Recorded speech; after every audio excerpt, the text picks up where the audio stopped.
So you have decluttered and you fear that your space may turn back into a storage unit. Well, fear not, as I am going to walk you through the necessary habits and steps that you need to take in order to maintain your space after you have decluttered. Hey, I'm the creator of Humble Enhancement, where we actually help you to reclaim your space and your mind at the same time.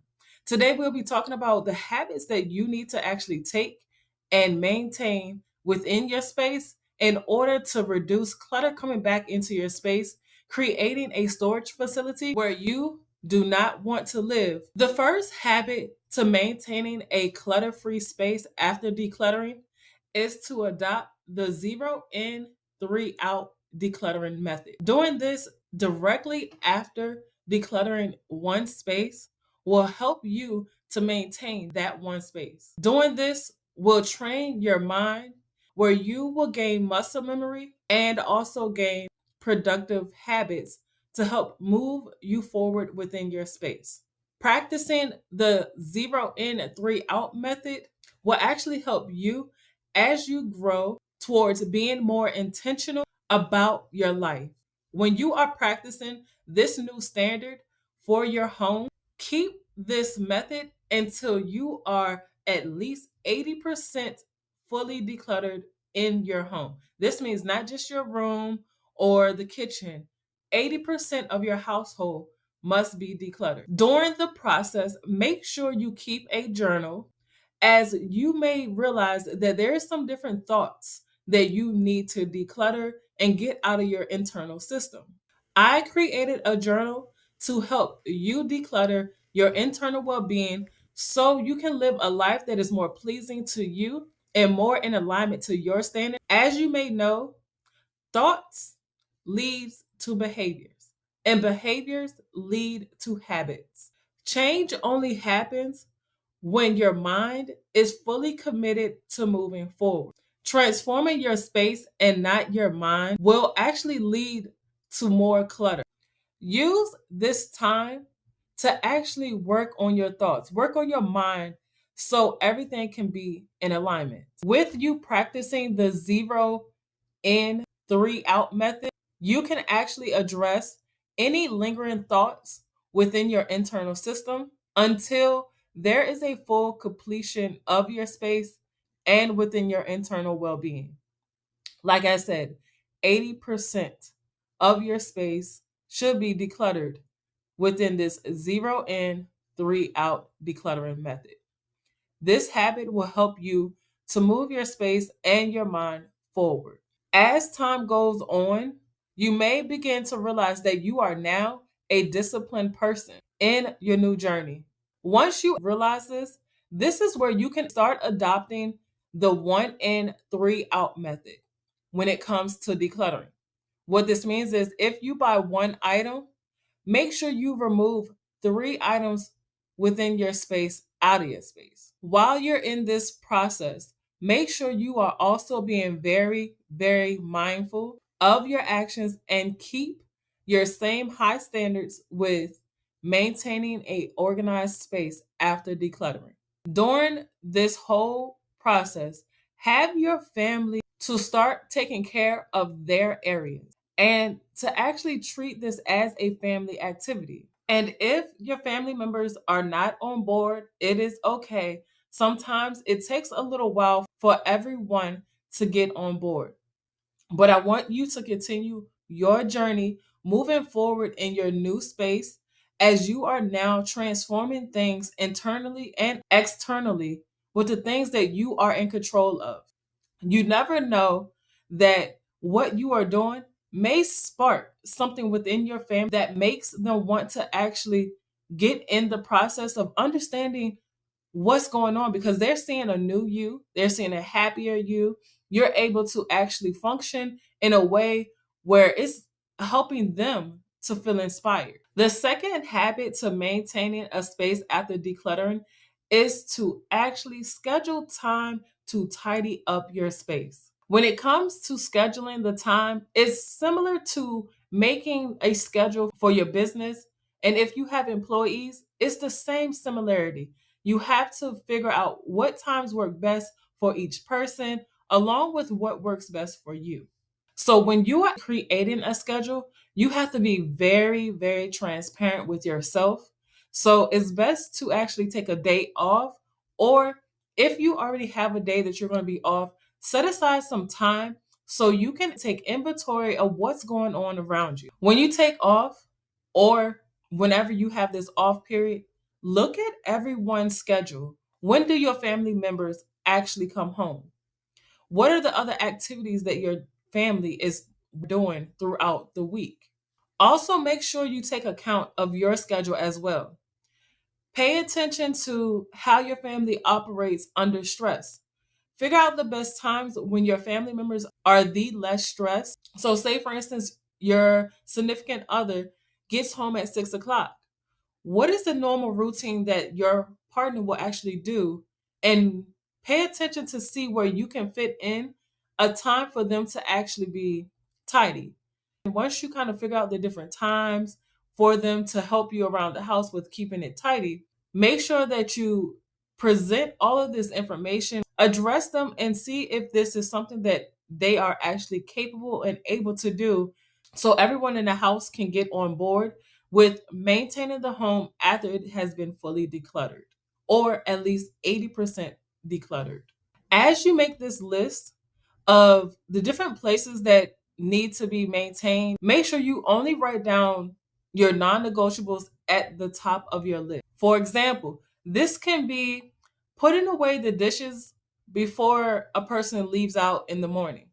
This can actually also be tidying up the living room before heading to bed. This can be, let's put everything back in your room and get everything off the floor before a person goes to bed. For just in case there is an emergency, you and your family can maneuver through your home free and safe of hazards being in the way that may actually prevent you from getting out of your space as quickly and safe as possible. So now that you have your non-negotiables and you looked at everybody's schedule and you figured out the best days and times of when they, including you, may be available to actually tidy up these spaces, it is just time for you to start implementing it into your schedule, into your mind, into a productive habit where you and your family can actually thrive within your space and everybody be in alignment with maintaining the space after you have fully decluttered. Now that you got everything planned out, I want you to set just a minimum of 15 to 30 minutes every day for these spaces to be taken care of by you or those persons assigned to those certain areas. The third habit to maintain a space after you have decluttered is to keep all categories together. If you and I have ever worked together, then you know how much I have stressed about keeping piles together. Keeping your piles together keeps your space functional and aesthetically pleasing.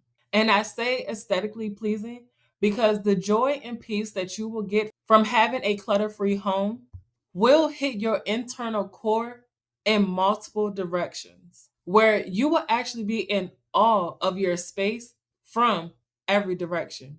In order to maintain these categories, you have to keep all items together. This means if you have books, keep all your books in one location. When it comes to the shoes, keep all your shoes in one location. When it comes to your perfume, your travel gear, keep them all together in one area. Doing this will reduce the decision fatigue. It will save your energy. It will save your time with actually trying to find the items that you are looking for. This will ultimately keep you from running around the house looking for items in the places of like where they should actually be. The fourth habit to maintain after you have decluttered your space is to reset your space before you leave a room. When you become more disciplined about resetting your space, it will ultimately become more intuitive and more natural for you to stick to this habit. If you have a tendency to try on or pull out a lot of clothes and leave them on the floor, the bed, the chair, wherever it is before you actually make a final decision on what you're going to wear, then get in the habit of picking up those clothes, putting them back on the hangers, or folding them back up, or putting away any accessories or any perfumes, any little gadgets that you normally go through as you're trying on your stuff before you leave the house. Make sure you just put them back before you actually leave a room. When you put things back, you will eliminate the added stress that you will feel at the end of the day. Like this adds to becoming easily overwhelmed with your space, which will ultimately lead to procrastination because you're not going to want to deal with the clutter of your space. Not doing this habit will actually make clutter come back into your home, and it's going to make you feel like you did nothing in your space. I know this may sound easier than actually getting it done. However, it is a very productive habit to have when you have the capacity to actually do it. Scaling at home is similar to scaling in your business or scaling at your career job. In order to maintain your home, with habit number 5, after you have decluttered, is to have a place for every item. There needs to be a home for each and every item in your space. This habit is actually similar to habit 3. The difference is actually being intentional with your thoughts on where items go within your home.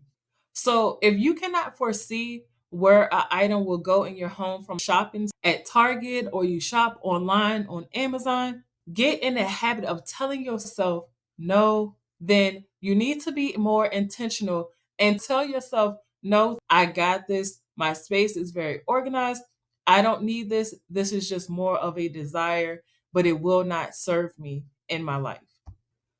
Going against habit number 5 will cause clutter to build back up into your space, which will ultimately make it hard for you to maintain a tidy and organized space after you have decluttered. To maintain your space after you have decluttered is to ensure that what you have is intentional. Maintaining habit number 6 is what I stress the most with my clients. And if you become a client, then you will actually hear me stressing this to you as well. Habit number 6 is being intentional with what you welcome into your home, as well as what you allow to stay within your home. Home is like the outward heartbeat, which should actually be taken care of with intentionality. When you don't, the heartbeat of your home can go into cardiac arrest. So if you are out somewhere and somebody is trying to give you a gift or you receive something randomly from another person, instead of taking that item, say no, thank you. Because you need to honor your new journey, your new lifestyle. And by saying yes, will actually derail your process to maintain your space after you have decluttered. Remember, you want to have a clutter free house. And in order to do this, you must maintain habit number 6. I also want to say that this goes for any free items that you receive or even see at an event, or if they're just handing out free items anywhere you go. Make sure you get in the habit of saying no, thank you. Doing this serves you in a better light. Doing this will actually help you to take care of yourself and your heart and your home's heart in a way that is more intentional.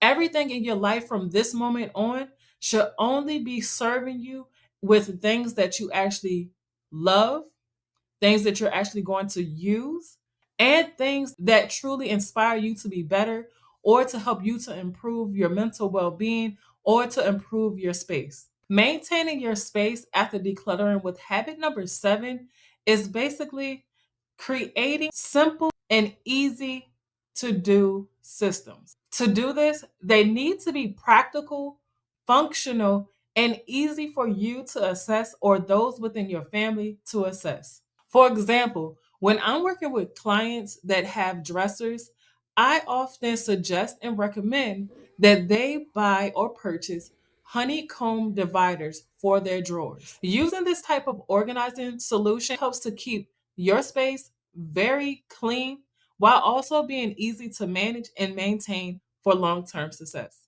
Maintaining your space after you have fully decluttered, with habit number 8, you have to stay in control of the paper and mail that comes into your home. For every client's home that I have been in, including my own home at one point, paper clutter is the corporate to having a cluttered space that brings on unnecessary stress that can actually be avoided. To reduce the habit around paper clutter coming into your home, it's best to set up a system that helps you to immediately discard any junk mail. So set up a recycling bin on the outside of your door or once you step foot inside of your home. Discard every item that you know is junk mail. Next, you need to create a space for sorting through important mail. For me, I have two categories of places of where I put my mail, which one is near an area to let me know that these items need my immediate attention, such as a water bill, a light bill, the mortgage, which is a high important item. The next important item will be items that I need to file away. The rest of the mail that is left, 9 times out of 10, I would discard those immediately before moving on to placing any of my important papers that I need to file away. Habit number 9 kind of bounces off of habit number 1. To keep a well maintained home after decluttering, you must work as a family. As a holistic home organizer, I have gotten the question on how can I get my family to be on board with maintaining the home after decluttering.